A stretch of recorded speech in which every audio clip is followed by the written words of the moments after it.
Snap! The sound was like a gunshot, a deafening crack that echoed through the valley. The steel tow cable whipped through the air, a deadly silver snake moving faster than the eye could follow. It slashed through the rain, missing Private Miller's head by inches, and embedded itself deep into the bark of a pine tree with a thud that shook the ground. "Cease fire! Cease tension! Cut the power!" Lieutenant Keller screamed, his voice cracking with panic. He was standing shin-deep in what could only be described as a brown nightmare. It wasn't just mud. It was a clay-heavy, suction-cup slurry that seemed to defy the laws of physics. It didn't just hold things, it swallowed them, and right now it was swallowing a 16-ton tactical transport truck. If you've ever been stuck, truly stuck, where the wheels spin and your heart sinks, hit that like button. If you believe that sometimes the old ways are the only ways that work, type old school in the comments. Because today, a group of young engineers with $1 million of equipment are about to be humbled by an 81-year-old man with a log and a chain. The scene was a disaster.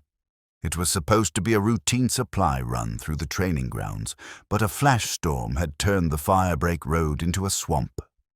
The heavy 808 transport truck, loaded with generators, had slid off the crown of the road and into the drainage ditch. Now, it was buried up to the frame. The wheels were uselessly slick cylinders of clay. Lieutenant Keller wiped the rain from his eyes.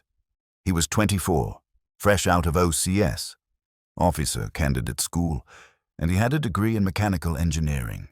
He knew the tensile strength of the cable. He knew the torque rating of the winch. He knew the coefficients of friction, but none of that mattered. The truck wasn't moving. "Sir, the winch motor is smoking," Sergeant Diaz reported, looking at the thermal readout on the recovery vehicle. "We fried the solenoids on that last pull. The cable snapped because of the angle. We are dead in the water." Keller kicked the tire of the stuck truck, immediately regretting it as his boot sank 6 inches into the muck. "We can't be stuck. The Colonel needs these generators at the FOB by 1400 hours. If we don't get this moving, it's my commendation on the line. Get the kinetic rope. We'll try a snatch recovery with the second truck." "Sir," Diaz hesitated, "the second truck is lighter. If we snatch it, we might pull the rescue truck into the ditch too. The suction is too great. We need a crane." "We don't have a crane, Diaz. We have us. Rig the rope." Standing on the edge of the tree line, watching this chaotic symphony of errors, was an old man. He was leaning against a fence post, wearing a yellow rain slicker that looked like it had been bought in a hardware store in 1980. He had a thermos in one hand and a cane in the other. His name was Roy. Roy was 81. His face was a map of deep lines and sunspots, weather-beaten like an old saddle. He wasn't military. At least, not anymore. He was just a local retiree who walked this trail every day, rain or shine. He watched the young soldiers scrambling, slipping, and cursing. He took a sip of his coffee. He shook his head slowly. He watched as they rigged the kinetic rope, a giant elastic band meant to yank the stuck vehicle out. He watched the driver of the rescue truck rev the engine. He watched the rescue truck accelerate, hit the end of the slack, and bounce backward as the stuck truck didn't budge an inch. The wheels just spun, digging the grave deeper. Roy sighed. He screwed the cap back on his thermos. He checked his watch. He had time. He stepped away from the fence and began to walk down the muddy embankment. He didn't rush. He picked his path carefully, finding the patches of grass that offered traction. "Hey!" Keller shouted, spotting the civilian. "Clear the area. This is a restricted military operation. It's dangerous down here." Roy ignored the shouting. He kept walking until he was about 10 feet from the lieutenant. He stopped, leaning on his cane, looking at the buried wheels of the truck. "You're going to tear the transmission out of that rescue vehicle," Roy said. His voice was deep, gravelly, and surprisingly loud. It cut through the sound of the rain and the idling diesel engines. Keller spun around, his face red with stress and exertion. "Excuse me," Sir, you need to leave. A steel cable just snapped. People could get killed. Go back to the road. I saw the cable snap, Roy said calmly.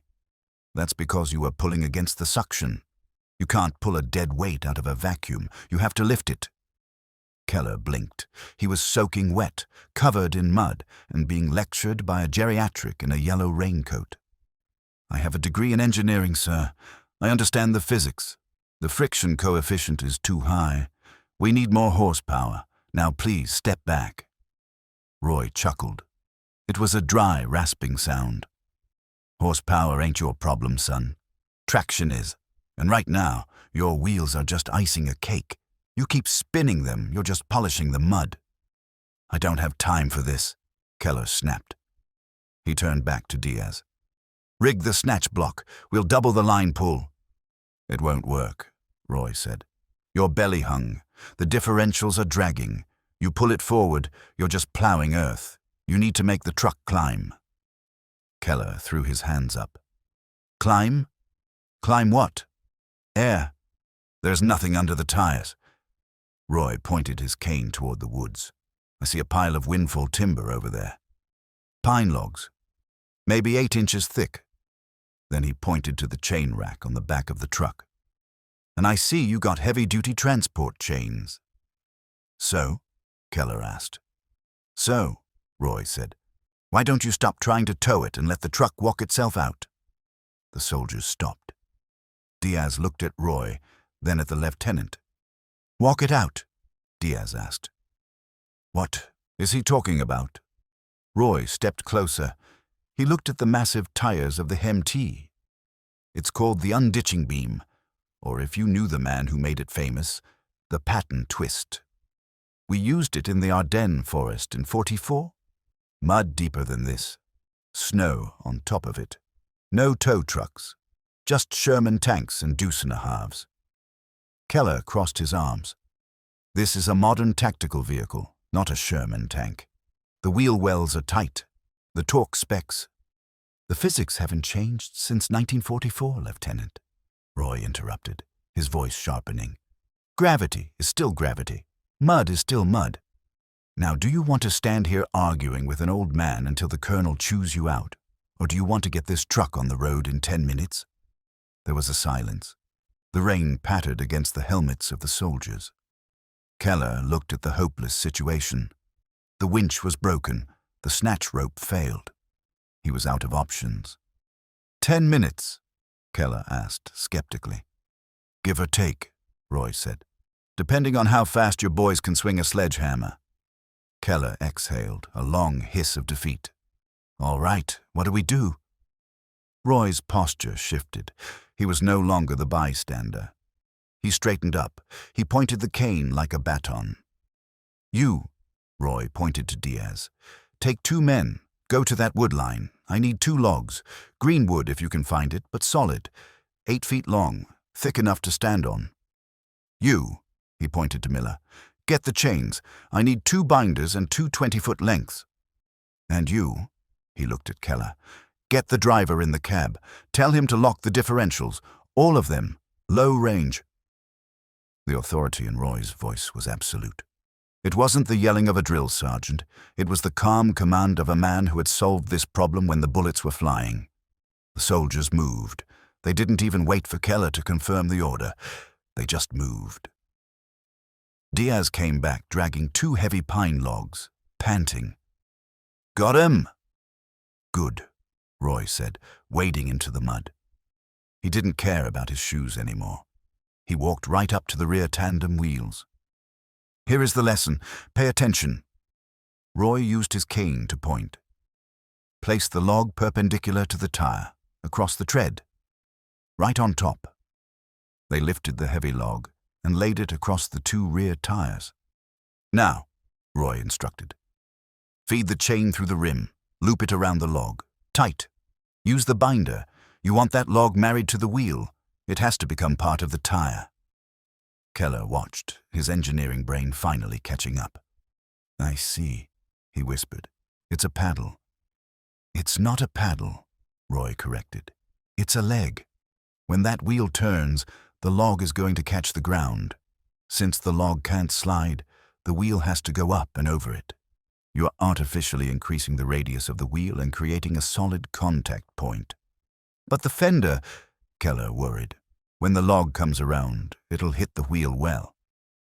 That's why you only go forward 3 feet, Roy said. The log lifts you up, out of the hole. Once you're on top of the log, you're high enough to clear the suction. Then you unchain it, reset, and do it again if you have to. But usually, 1 bite is enough to get momentum. They strapped the logs to the rear wheels on both sides. It looked ridiculous. It looked like a primitive Flintstone solution applied to a $500,000 war machine. "Driver!" Roy shouted. He didn't use a radio. He used his diaphragm. "Listen to me. When I signal, you give it steady throttle.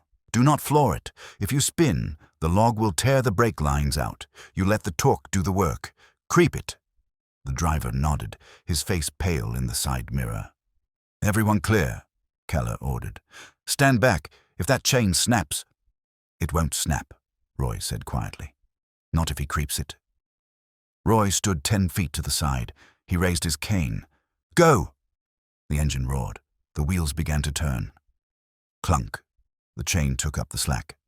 Crunch. The log rotated down and bit into the mud. For a second, the truck groaned. The chassis twisted. It looked like the log was going to snap. But then, physics took over. The log acted as a solid anchor. The wheel couldn't slip. It had to climb. Slowly, majestically, the rear of the 16-ton truck rose up. It lifted out of the sucking clay. The log forced the truck forward and upward. "Keep it coming!" Roy yelled, waving his hand. "Steady! Steady!" The truck surged forward. The front wheels, freed from the drag of the rear, grabbed traction on the edge of the road. The logs rotated under the tires, providing a temporary bridge over the abyss. "Stop!" Roy shouted just as the logs were about to come up and hit the fender. The driver slammed the brakes. They looked. The truck was out of the hole. It was sitting on the solid shoulder of the road, dripping mud but free. The silence that followed was total. The rain seemed to stop, or maybe nobody noticed it anymore. Sergeant Diaz looked at the truck. He looked at the logs, now buried deep in the mud behind the tires. "I don't believe it," he whispered. "That actually worked." Private Miller jumped out of the cab, grinning like a lunatic. "Did you feel that? It just walked out, like it had legs." Lieutenant Keller walked over to the truck. He inspected the suspension. No damage. He inspected the fenders. Clear. He looked at the mud hole. It was defeated. He turned to Roy. The old man was scraping mud off his shoes with his cane, looking bored.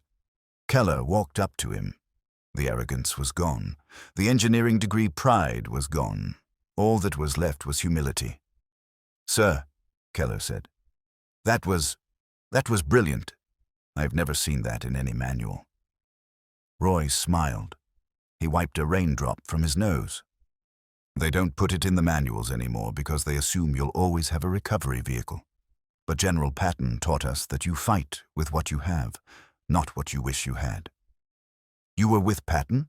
Keller asked, his eyes widening. "Third Army," Roy said. "Red Ball Express. We drove supplies to the front lines 24 hours a day. We didn't have time to wait for a tow. If you got stuck, the Germans would strafe you, so you learned to get unstuck, fast." Roy looked at the high-tech truck. "Fancy machine you got there, but it still needs a driver who knows that the ground always wins if you fight it. You have to work with it." Keller nodded slowly. "The Patton twist. I'll remember that." "You do that," Roy said, "and maybe teach your men how to splice a cable properly while you're at it. That snap nearly took the boy's head off." Roy adjusted his raincoat. "Well, I'm late for my lunch. My wife gets cranky if I'm not back by noon." He started to turn away. "Wait," Keller said. Roy stopped. Keller stood up straight. He wasn't looking at a civilian anymore. He was looking at a sergeant major. He was looking at history. "Company," Keller barked. "Attention!" Diaz, Miller, and the other soldiers snapped to attention. They stood in the mud, in the rain, their backs rigid. Keller raised a slow, perfect salute. "Thank you, Sergeant Major." Roy paused. He looked at the young officer. A softness came into his eyes, a bridge across the generations. He shifted his cane to his left hand. He straightened his back, fighting the stiffness of 81 years. He brought his right hand up. It wasn't the sharp snap of a young man, but it was the steady, practiced motion of a veteran. He returned the salute. "Keep 'em rolling, Lieutenant," Roy said. "Keep 'em rolling." Roy dropped his hand, turned, and walked back up the embankment toward the fence. He climbed over the rail, picked up his path, and disappeared into the mist of the rain. Keller stood there for a moment, watching him go. Then he turned to his men. "All right," Keller said, his voice different now. Calmer, more grounded. "You heard the man. Get those logs unchained. Get the gear stowed. We have a convoy to finish." "Sir," Diaz asked as he wrestled with the muddy chain, "do you think we should write that up in the after-action report?" Keller smiled. "You bet we are. Subject, field expedient recovery. Method, the Patton twist. Instructor, Roy." The truck roared to life, pulling onto the gravel, ready to finish the mission. They were muddy, they were tired, and they were wet, but they were moving. And they carried with them a piece of wisdom that wasn't digital, wasn't hydraulic, and wasn't new. It was a piece of wood and a chain, and the knowledge that sometimes, to move forward, you have to look back. We live in a world of high-tech solutions. We have sensors for everything, but when the battery dies, when the signal is lost, when the computer fails, what is left? The human spirit, the ingenuity of experience. Sergeant Major Roy didn't need a computer. He knew that the laws of nature are the same today as they were in 1944. He showed those young men that respect isn't about rank, it's about competence. And he showed them that sometimes the most advanced tool in your arsenal is a simple log and the will to survive.